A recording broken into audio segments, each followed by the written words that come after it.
हरित ग्रह प्रभाव अलग है और हरित ग्रह अलग। हरित ग्रह का विकास किसने किया? मानव ने किया। जिस ह्यूमन ने डेवलप किया, किसने किया? ताकि तापमान एक स्थान का इतना साग सब्जियां फल फूल उगाई फलाई जा सके। ठीक है, आप लोग अपनी ओर से साग सब्जी फल फूल अपनी उगाई फलाई जा सके। ये तकनीक हमें ऑटोमेटिकली डेवलप होते हुए दिखा जब प्रदूषण की वजह से पृथ्वी का तापमान बढ़ा। अब देखिए बोर्ड की ओर जाइए, मैं बोर्ड की ओर ले चल रहा हूं आप लोगों को।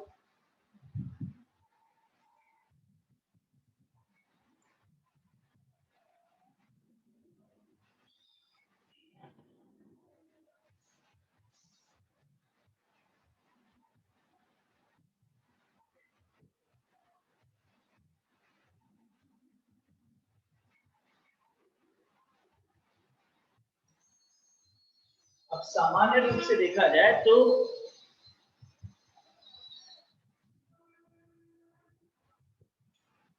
ये पृथ्वी है,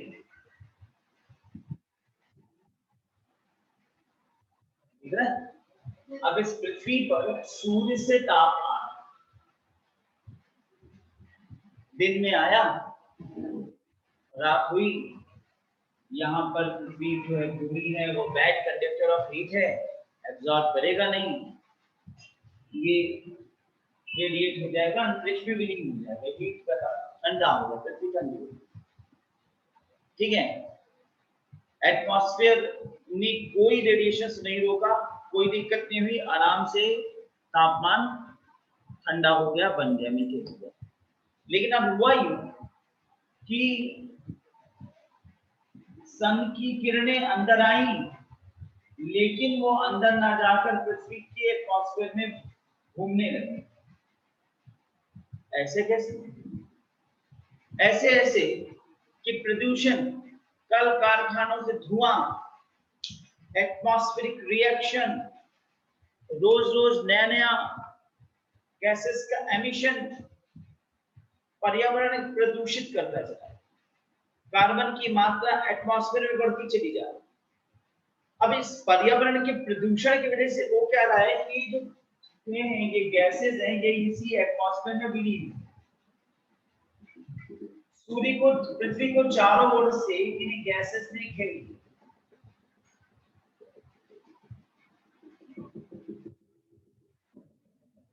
सब तरफ से इन गैसेस ने घेर लिया। अब देखिए हो क्या है, पृथ्वी को चारों ओर से इन गैसेस ने घेर लिया।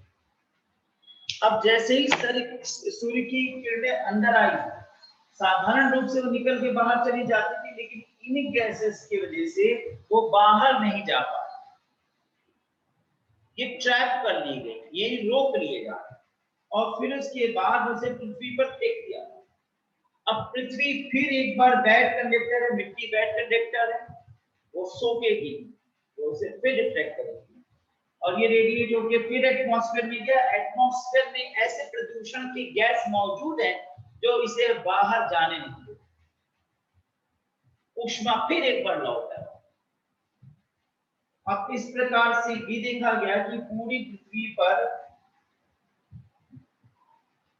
ऊष्मा बढ़ गई, पूरी पृथ्वी पे ऊष्मा बढ़ गया। कारण था हरे रंग के कांच नहीं बल्कि प्रदूषण के गैसेस, कार्बन की मात्रा का बढ़ना, कार्बन एमिशन, मीथेन, ऐसी बहुत सी गैसें, उन्होंने यहाँ पर क्या किया, एक हरे रंग के कांच का रोल अदा कर दिया। तो जैसे कि हमने देखा हरे रंग के कांच के घरों में जो मनुष्य ने पृथ्वी में निर्मित किया, समझिएगा, जो मनुष्य ने पृथ्वी में निर्मित किया उसका इससे सीधा कोई मतलब नहीं। वहां पर तो मनुष्य की बेहतरी के लिए इसका विकास किया गया, जिसका कोई रिएक्शन नहीं है। जैसा कि आप समझ रहे हैं कि इसका रिएक्शन नहीं, इसका रिएक्शन नहीं। हमने देखा कि जैसे हम अपने यहाँ हरे रंग के कांच के घर बना रहे थे जिसके अंतर्गत तापमान बढ़ा रहे थे, प्रदूषण की वजह से पृथ्वी का तापमान साधारण से कुछ उठने लगा, ठीक वैसे ही रोल अदा करने लगे ये गैसेस, जैसे कि हरे रंग के ग्रह कर रहे थे, ग्रीन हाउस कर। अतः ग्रीन हाउस का प्रभाव, इसका नाम क्या दिया गया? ग्रीन हाउस का प्रभाव, हरित गृह प्रभाव देखने को मिलने। तो ये अच्छा है हमारे एटमॉस्फेयर के लिए। अब तापमान बढ़ गया, जितना होना चाहिए था, अभी 40 का तापमान हम बर्दाश्त कर लेते थे, लेकिन प्रदूषण की वजह से क्या हो गया कि तापमान बढ़ गया। अभी ठंडी नहीं हो पा रही, मान लीजिए रात को जितना जल्दी पहले ठंडी हो जाती थी 100 साल पहले, आज नहीं हो पा रही है। और मौसम में भी बदलाव, उसकी वजह से जल्दी नहीं हो पा रहा, पता चला कि गर्मी है तो गर्मा गया।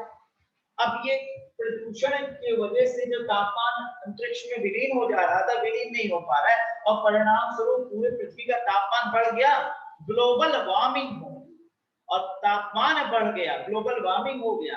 अब इसकी वजह से क्या हो गया, जो पृथ्वी पे मौजूद बड़े बड़े ग्लेशियर्स हैं, पहाड़ हैं, गलने लगा, समुद्र का स्तर उठने लगा, हमारी त्वचा ज्यादा गर्माने लगी, गर्मी बढ़ने लगी, बर्दाश्त की सीमा से बाहर होने लगी, परेशानी महसूस होने लगी, तबियत खराब होने लगा। ग्लोबल वार्मिंग बढ़ने से छोटे छोटे द्वीप मग्न होने लगे, श्रीलंका जैसे द्वीप खतरे में आने लगे, लोगों का आवास खत्म होने लगा। इसे क्या कहेंगे? इसे क्या कहेंगे? आपदावादी स्थिति। और कैसे हुआ? हरित गृह प्रभाव। हरित गृह एक तकनीक है, एक संरचनात्मक भवन है, जिसका मनुष्य ने विकास किया ठंड देशों में प्रायः वेजिटेशन को बढ़ावा देने, वनस्पति को बढ़ावा देने, वनस्पति पालन के दृष्टिकोण से हमने देखा कि जैसे यह तापमान को मनुष्य ने संरचनात्मक भवनों के माध्यम से बढ़ाया, प्रकृति में प्रदूषण के वजह से ये प्रदूषण की जो गैसेस हैं, इन्होंने हरे रंग के कांच का रोल अदा करना शुरू कर दिया, हरे रंग की कांच की भूमिका अदा करना शुरू किया। परिणाम स्वरूप पूरी पृथ्वी का तापमान बढ़ने लगा, ग्लोबल वार्मिंग की समस्या देखने को हमें मिलने लगी। इसे नाम दिया गया ग्रीन हाउस इफेक्ट। क्या नाम दिया गया? ग्रीन हाउस इफेक्ट, हरित गृह प्रभाव देखिए। अब ये हरित गृह अलग कॉन्सेप्ट है, अलग संदर्भ में प्रयोग हो रहा है। हरित गृह प्रभाव एक अलग संदर्भ। हरित गृह कोई समस्या नहीं है, हरित गृह एक संरचनात्मक भवनों का निर्माण है, वनस्पति के उत्पादन के लिए ठंड देशों में अपनाई गई तकनीक है। और इस तकनीक पर आधारित जब प्रदूषण युक्त पृथ्वी का एटमॉस्फेयर होने लगा, जिससे कि पृथ्वी का साधारण तापमान बढ़ने लगा, परिणाम स्वरूप ग्लोबल वार्मिंग की समस्या उपजने लगी, और उस ग्लोबल वार्मिंग के तहत विभिन्न समस्याएं हमारे सामने देखने को मिलने लगा। असमय मौसम का परिवर्तन, मौसम का बहुत ज्यादा उग्र स्वरूप, ठंड से गर्म में ज्यादा बढ़ना, परिणाम स्वरूप बर्फ का गलना, समुद्र का स्तर उठना, ये सब कुछ मानव के लिए विभिन्न प्रकार के तापमान की वृद्धि, तूफान को बढ़ाना, उकसाना, ये सब कुछ इसी के अंतर्गत है। और इसलिए हरित गृह प्रभाव एक समस्या क्लियर है, जबकि हरित गृह एक समाधान। तो हरित गृह एक समाधान है, green house is a positive attitude, ठीक है, but green house effect is a negative attitude. Alright, clear? एक ये पूछता हूं, मिस्टर दीपक कुमार साहू से सर्वप्रथम इस प्रश्न का उत्तर जानना चाहूंगा। वह एलिमेंट, वह तत्व जो हरित गृह प्रभाव के लिए सबसे बड़ा जिम्मेदार तत्व माना गया है। दीपक कुमार अनम्यूट करके उत्तर दीजिए। क्लोरोफ्लोरोकार्बन। क्लोरोफ्लोरोकार्बन। चलिए अब इस प्रश्न का उत्तर हम सुभद्रा तिवारी से पूछते हैं। सुभद्रा,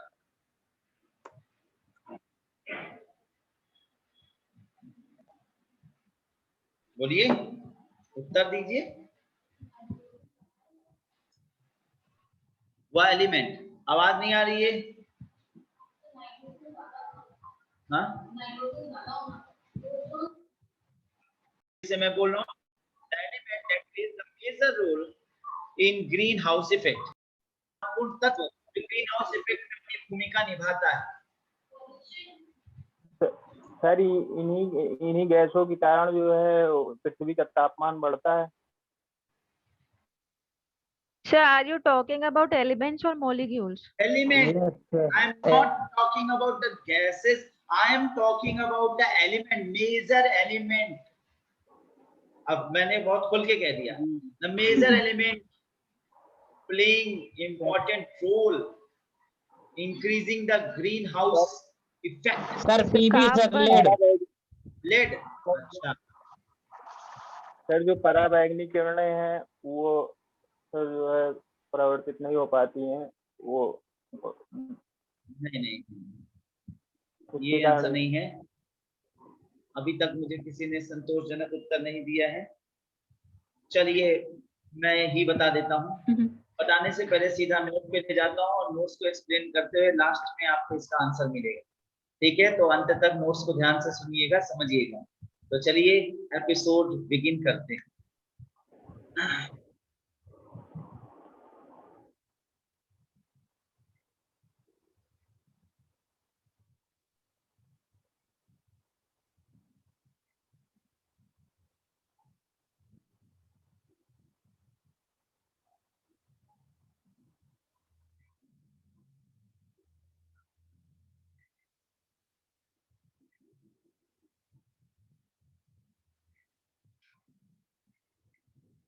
हरित गृह प्रभाव। अब आपके सामने ग्रीन हाउस इफेक्ट या एक प्रक्रिया है जिसके माध्यम से, अभी क्या है ये समझते चलिएगा, या एक प्रक्रिया है जिसके माध्यम से किसी ग्रह के सतह से परिवर्तित होने वाली किरणों को वापस अंतरिक्ष में जाने से अवरोधित कर दिया जाता है।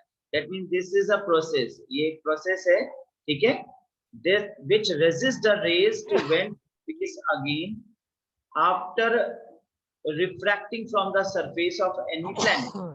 ठीक है, यह अवरोध प्रायः पृथ्वी की सतह के ऊपर मौजूद हरित गृह गैसें के द्वारा होता है। परावर्तित होने के उपरांत ये किरणें वापस पृथ्वी की सतह पर पुनः परावर्तित कर दिए जाते हैं। परिणाम स्वरूप सतह का सामान्य तापमान में बढ़ोतरी महसूस होने लगती है, जिससे वैश्विक तापमान वृद्धि आदि समस्याएं जन्म लेती हैं। इसी प्रक्रिया को हरितगृह प्रभाव कहते हैं। तो मैंने अभी आपको समझाया। Alright, now note, green house प्रभाव की मौजूदगी की जानकारी 1824 में जोसेफ फूरियर द्वारा दी गई। तो इसकी जानकारी किसने दी? Joseph Fourier. तो ये आपको एक पॉइंट मिलता है याद करने के लिए, जो कि कल मैं आपसे पूछूंगा और आपको इसे बताना। ठीक है, अब यहाँ पर उस प्रश्न का उत्तर जो मैंने आपसे पूछा था, हरित गृह प्रभाव में प्रमुख गैर गैसीय तत्व है बादल, और बादल यानी पानी, यानी वाटर वेपर। तो हरित गृह प्रभाव में गैसेस से ज्यादा बड़ा रोल होता है water vapour.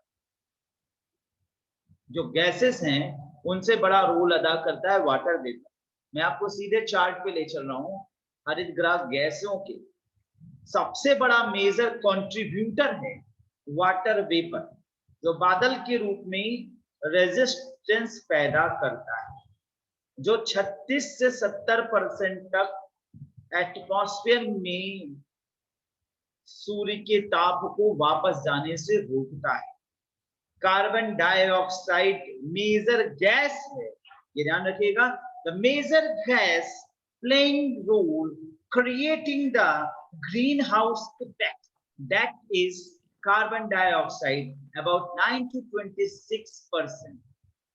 Second, methane gas playing second major gaseous role, ठीक है, that is 4 to 9%. उसके बाद नाइट्रस ऑक्साइड और ओजोन की बात कर, लेकिन वाटर वेपर आप देख रहे हैं 36 से 70% का रोल अदा करता है।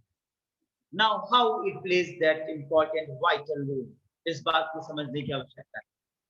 और अब मैं आपको बोर्ड की ओर ले चलूंगा। तो कमान सब लोग बोर्ड की ओर देखेंगे। सर जल के कण को हमने भी बताया था कि सर जल के जो कण होते हैं वो भी इसमें भूमिका अदा करते हैं। हाँ, आपने सही बताया, एक लाइन आपने ठीक बताई, मैं मानता हूँ, वो मुझे ध्यान था उसी बात। चलिए यहाँ पर देखिए अब कैसे, किस तरीके से क्या हो रहा है। बोर्ड को देखिए। अब प्रदूषण के माध्यम से हुआ, प्रदूषण के माध्यम से आपने देखा कि यहाँ पे बहुत सी ऐसी गैसेस, सपोज करिए गैस है, मीथेन है, CFC है, आपका नाइट्रस ऑक्साइड है, कार्बन डाइऑक्साइड की मात्रा बढ़ गई है। कार्बन डाइऑक्साइड की मात्रा क्यों, मैंने दिसंबर 2020 की डेटिंग दिखाई थी 415.0415, क्यों? इसका कारण है कि यही रेट बढ़ने की वजह से पता चल रहा है कि एटमॉस्फेयर प्रदूषित हो रहा है और जरा जरा से ही बड़ा तापमान का अंतर हो रहा है, ठीक है ना। अभी कार्बन डाइऑक्साइड की जितनी मात्रा उतना मौजूद रहे बढ़िया है, लेकिन जरा सा बढ़ेगा तो नुकसान है। हर चीज एकदम प्रॉपर एप्रोप्रिएट कंपोजिशन में पृथ्वी में बनी हुई, चाहे वो ओजोन हो चाहे कार्बन डाइऑक्साइड, हर चीज एकदम सही दृष्टिकोण से तब ये जन्म हुआ और जीवन आया। लेकिन जरा सा भी कोई चीज घट बढ़ जाए, जरा सा भी चेंजेस आए तो आप देखेंगे कि वो नेगेटिव हमारे लिए हो जाएगा, नुकसानदायक। तो साहब कार्बन डाइऑक्साइड की मात्रा बढ़ गई, अब इससे आपको खुशी होनी चाहिए कि पेड़ पौधे और बड़े हो जाएंगे वगैरह, तो उतने से फर्क नहीं पड़ेगा। लेकिन जरा सा कार्बन डाइऑक्साइड के एटमॉस्फेयर में मात्रा बढ़ा तो तुरंत उसका कंपोजिशन से रिएक्शन, जरा सा। अब रिएक्शन कैसे? कार्बन डाइऑक्साइड की मात्रा, कार्बन की एमिशन, हाइड्रोकार्बन जला रहे हो ना, वो पेट्रोलियम पदार्थ, डायनासोर का खून जिसमें एनर्जी भरी है, एनर्जी दिया और उसके बाद कार्बन के एटमॉस्फेयर में मात्रा बढ़ गई, हाइड्रोकार्बन्स।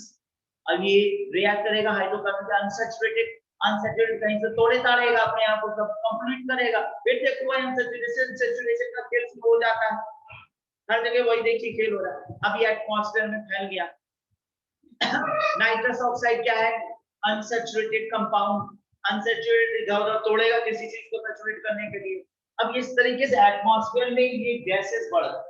अभी एटमॉस्फेयर में क्या किया, काफी हद तक रेजिस्टेंस शुरू कर दिया, पृथ्वी पर जो सूर्य की किरणों का ताप आ रहा है उसे बाहर जाने से रोक देना, स्टॉप, नहीं जाने देंगे, तो हमारे बीच में घिरे रहोगे, जस्ट लाइक ग्रीन हाउस, हरे घर के कांच के शीशों के अनुसार कार्य करने वाला। अब होगा क्या कि यहाँ पे तापमान बढ़ जाएगा, तापमान बढ़ जाएगा ना, तापमान बढ़ जाएगा। कितना तापमान बढ़ जाएगा? मान लीजिए कि 1 से 2 डिग्री तापमान बढ़ा, ठीक है ना, तापमान बढ़ गया। तापमान बढ़ने से होगा क्या? पानी का वाष्पन बढ़ेगा। पृथ्वी पे क्या है? पानी है, पानी तो पृथ्वी पे पानी पानी। अब पानी यहाँ भाप बन के उठेगा, भाप बन के उठेगा, ऊपर जाके क्या करेगा? बादल में कन्वर्ट होगा, क्योंकि जो बाष्प होता है वही उठ के बादल बनता है, धुंध ही तो बादल होता है। ये धुंध से युक्त हो जाएगा और पृथ्वी के चारों ओर बादल क्रिएट हो जाएंगे। अब ये पृथ्वी को पूरी ओर से बादलों ने, धुंध ने, बादल ने घेर लिया। गैसेस तो नीचे हैं वो रोक ही रहे हैं और बादलों से युक्त हो गया पूरे पृथ्वी। आप लोगों को बोर्ड दिखाई दे रहा है ना प्रॉपर्ली? दिख रहा है? Yes sir. अब ये बादलों से युक्त हो गया, पूरा बादल से भर गया, पूरी पृथ्वी पर बादल ही हो गए, बादल की मात्रा बढ़ गई, ठीक है ना। अब होगा क्या, आप इस चीज को एहसास कर सकते हैं जब बारिश का मौसम होता है, बारिश नीचे हो जाए और बादल ऊपर भरे हो, हवा ना चले, तो क्या होगा? मार पसीने से आप करोगा, गर्मी है, पसीना से एकदम बादल हटे तो हवा चले, बादल हटे तो, अब हवा चले बादल हट जाए तो क्योंकि ह्यूमिडिटी बढ़ जाती है। क्या होता है? ह्यूमिडिटी बढ़, गर्मी उस स्थान पे क्या होता है? बादलों द्वारा गर्मी को बाहर जाने नहीं दिया जा रहा है। अब सूर्य की किरणें नीचे आई, बढ़ गई, उसके बाद बादल आ गए, ये बाहर जा रहे थे, पृथ्वी से टकराए, किरणें पृथ्वी से टकराएंगे, पृथ्वी अवशोषित नहीं करेगा, उसको अब्सॉर्ब नहीं करेगा, मारेगा, ऊपर जाओ, ऊपर अंतरिक्ष की ओर भागो। अब अंतरिक्ष की ओर भाग रहा है, लेकिन बादल आ गए, कहीं नहीं जाओगे, यहीं जाओगे। फिर बादल ने धक्का मारा, नीचे गिर गया। अब ये बादल और ये ग्रीन हाउस गैसेस ने मिलकर उनको उनका जीना दुश्वार कर दिया, यानी उसको वहीं पे फ्लैट एकदम बंद कर दिया। अब परिणाम स्वरूप क्या होगा? और ग्लोबल वार्मिंग होगी, और ऊष्मा बढ़ेगी। अच्छा, और ऊष्मा बढ़ेगी तो और वाष्पन बढ़ेगा, और वाष्पन में समुद्र पानी गल के वाष्पित होकर क्या होगा? वो बादल बढ़ेगा, धुंध बढ़ेगी, बादल बढ़ेगा, बादल बादल, पूरी पृथ्वी बादल से भर जाएगी। अभी प्रत्यक्ष रूप से बादल नहीं तो धुंध तो होता ही है ना, वाटर ड्रॉपलेट्स। अब एरोप्लेन से सफर करेंगे आप लोग, तो आप जब हवाई जहाज में होते हैं आपको दिखता है ना बादल ही बादल, कभी कभी ऐसा लगता है धुंध में, एकदम धुंध में हो, वास्तव में क्या है? सब बादल क्या धुंधी का वाटर के ड्रॉपलेट्स दिए हुए, तो वो पूरा आप एरोप्लेन में जब सफर करते हैं तो आप देखते हैं कि वाटर से पूरा युक्त हो जाता है और हम लोग बादलों से युक्त हो जाते हैं।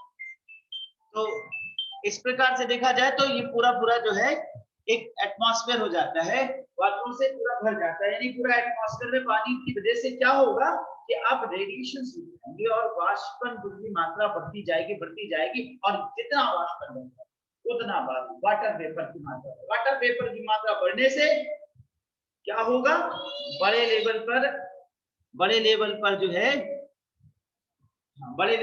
है ग्लोबल वार्मिंग होगी और ये हो गया major element playing in the field of that is green house effect. ठीक है ना, क्लियर हुआ? ग्रीन हाउस इफेक्ट का मेजर रोल कौन अदा करता है? Water vapour. तो आपको गर्मी की जगह ठंडी देखने को मिलेगा, ग्लोबल कूलिंग शुरू हो जाएगा, हो सकता है ना? जैसे पृथ्वी पे तापमान बढ़ रहा है, अगर कुछ ऐसा हो जाए कि पृथ्वी पे सूर्य की किरणें आए और पृथ्वी द्वारा अवशोष कर लिया जाए, इन गैसों द्वारा उनको अवशोषित कर लिया जाए या रिपोर्टर रेडिएट कर दिया जाए, पृथ्वी से जो तापमान निकले उसको भी रेडिएट कर दिया जाए, यानी सरफेस का जो तापमान है वो साधारण रूप से गिर जाए, तो क्या होगा? ठंडक पैदा हो जाएगी। और इस अवस्था को कहते हैं anti green house effect. Anti green house effect यानी ग्रीन हाउस का उल्टा, जब सतह द्वारा ऊर्जा का अवशोषण ना किया जाए, ठीक है ना, सतह द्वारा ऊर्जा को अवशोषित कर दिया है, रेडिएशन जो है जो इंफ्रारेड मटेरियल्स हैं वो अवशोषित हो जाए एटमॉस्फेयर द्वारा। अब इंफ्रारेड अवशोषित हो जाए तो गर्मी भी अवशोषित हो जाएगी, और गर्मी अवशोषित हो जाएगी तो साधारण से तापमान गिर जाएगा, कूलिंग इफेक्ट पैदा हो जाएगा। ठीक ये इफेक्ट टाइटन पे देखा, जुपिटर का ग्रह टाइटन पे इस इफेक्ट को देखा गया। क्या है इसमें, मैं आपको सीधा नोट्स पे ले चल रहा हूं। सौर मंडल में पृथ्वी के अतिरिक्त वीनस, मंगल और टाइटन पर भी हरित ग्रह प्रभाव देखने को मिलता है। टाइटन पे एंटी ग्रीन हाउस इफेक्ट देखने को मिलता है, जबकि टाइटन पे हमें उल्टी एंटी ग्रीन हाउस इफेक्ट देखने को मिलता है, जो वहां की सतह में गर्मी को घटाने का काम करता है। वास्तव में टाइटन पे मौजूद हेज 90% सोलर रेडिएशन को अवशोषित करने की क्षमता रखती है, परंतु वह सतह द्वारा उत्सर्जित इंफ्रारेड रेडिएशन को ट्रैप करने में अक्षम होता है।